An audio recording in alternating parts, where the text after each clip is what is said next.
I am filming this on Friday afternoon. Israel is under attack.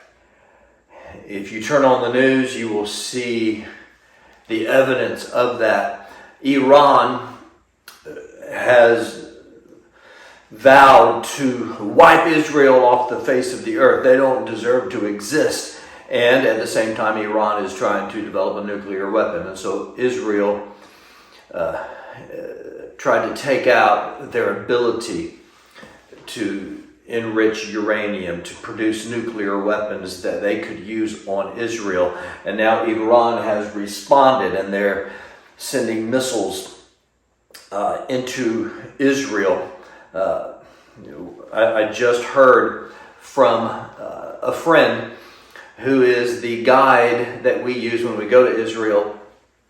He's been drafted into the IDF, and he reports just driving down the road having to stop while debris from missiles was falling to the ground all around them, missiles that the Iron Dome had taken out.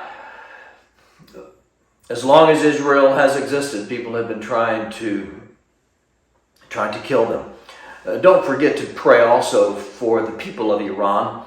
The people of Iran, as I've told you in the past, many of them are not pleased with their government.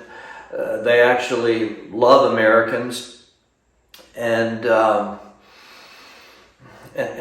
so when you're praying for Israel, don't forget to pray for the people of Iran as well.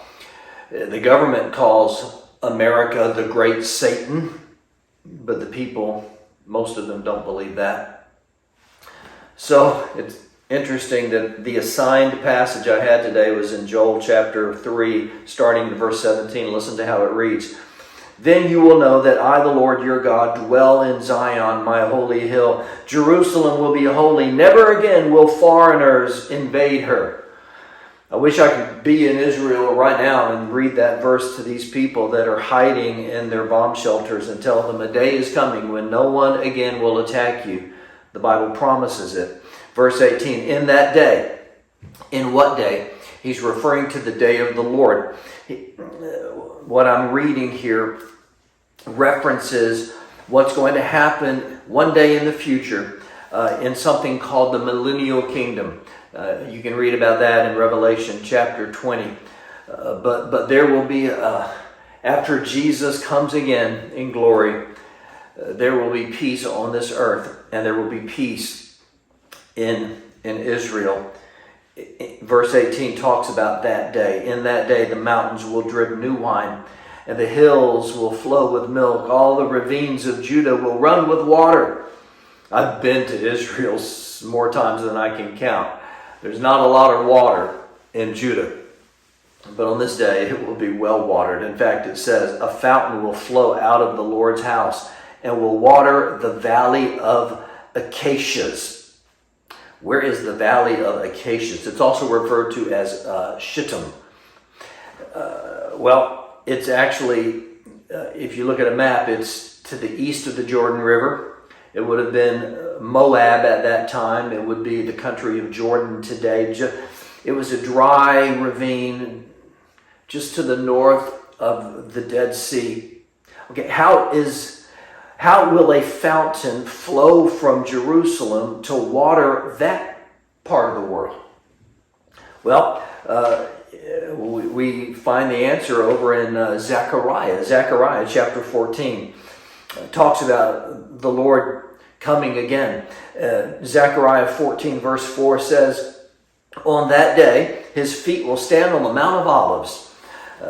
Jesus ascended into heaven from the Mount of Olives, which is in Jerusalem. Well, one day he's coming again. His feet will stand on the Mount of Olives. And it says that the mountain will split in two from east to west, part of the mountain moving north, the other part moving south. Then, verse 8, living water will flow out of Jerusalem, half of it going east to the Dead Sea and half of it going west to the Mediterranean. And so that's how it happens. Jesus comes in glory. His feet touch down on the Mount of Olives. It splits. Living water flows to the Mediterranean and then to the Dead Sea, thus also watering the valley of Acacias. It's a beautiful description of peace, of the reign of Christ on earth. And that day is coming. It's yet future. Now we have war. We have battle. And maybe you're not in a war personally, like Israel may be, but you feel like you're under attack. You ever felt like this earth has declared war on you?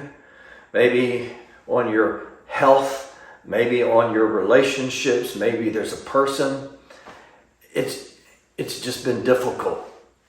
Life can get that way. But it's encouraging for us as believers to see that there is a day yet in the future when God will make all things right. And there will be peace once again on this earth when Jesus comes and he reigns. And according to the Bible, we will be by his side. That day's not here yet, but it's coming. So keep your knees down and your chin up, because Jesus Christ loves you and he's coming again one day to make all things right.